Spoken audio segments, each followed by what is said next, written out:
जय माँ कालिका। आज मैं आपको भगवान विष्णु के दशा अवतार में से मत्स्य अवतार के बारे में बताऊंगी। प्राचीन काल में सत्यव्रत नाम का एक राजा था। वो बड़ा ही उदार भगवान का परम भक्त था। एक दिन वो कृतमाला नदी में तर्पण कर रहा था। उसी समय उसके अंजलि में एक छोटी सी मछली आ गई। उसने अपनी रक्षा की पुकार की। उस मछली की बात सुनकर राजा उसे कमंडलू में अपने आश्रम पे ले आए।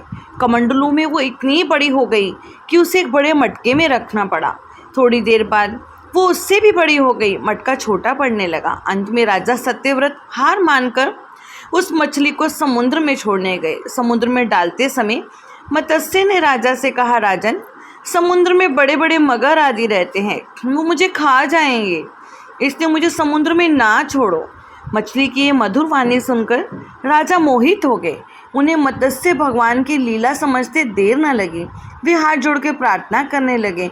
मत्स्य भगवान ने अपने प्यारे भक्त सत्यव्रत से कहा, सत्यव्रत, आज से 7वें दिन तीनों लोग प्रलय काल की जल राशि में डूबने लगेंगे। उस समय मेरी प्रेरणा से तुम्हारे पास एक बहुत बड़ी नौका आएगी।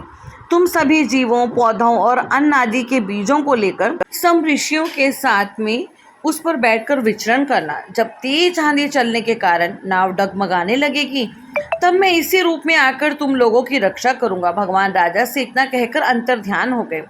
अंत में वो समय आ पहुंचा। राजा सत्यव्रत के देखते ही देखते सारी पृथ्वी पानी में डूब गई। राजा ने भगवान की बात याद की। उन्होंने देखा कि नाव भी आ गई है। राजा ने बीजों को सप्तऋषियों को लेकर तुरंत नाव पर सवार हो गए। सप्तऋषियों की आज्ञा से राजा ने भगवान का ध्यान किया।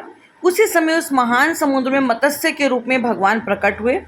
उसके बाद भगवान ने प्रलय के समुद्र में विहार करते हुए सत्यव्रत को ज्ञान भक्ति का उपदेश दिया। हयग्रीव नाम का एक राक्षस था। वो ब्रह्मा के मुख से निकले हुए वेदों को चुराकर पाताल में छिपा हुआ था। भगवान मत्स्य ने हयग्रीव को मारकर वेदों का भी उद्धार किया। सारे जगत के परम कारण मत्स्य भगवान को हम नमस्कार करते हैं। कार्तिक माह में मैं आपको इसी तरह भगवान के दशावतार और भगवान की लीलाओं की कहानियाँ, स्टोरीज, कथा सुनाती रहूँगी। मुझे सुनने के लिए आपका बहुत बहुत धन्यवाद। मेरे चैनल को लाइक, शेयर और अगर अभी तक आपने सब्सक्राइब नहीं किया है तो अगर मेरी वीडियो आपको अच्छी लगी तो सब्सक्राइब ज़रूर कीजिएगा। मैं इसमें बहुत सारे उपाय और रेमेडीज़ भी बताऊंगी। जय माता दी। भगवान के मत्स्य अवतार को प्रणाम।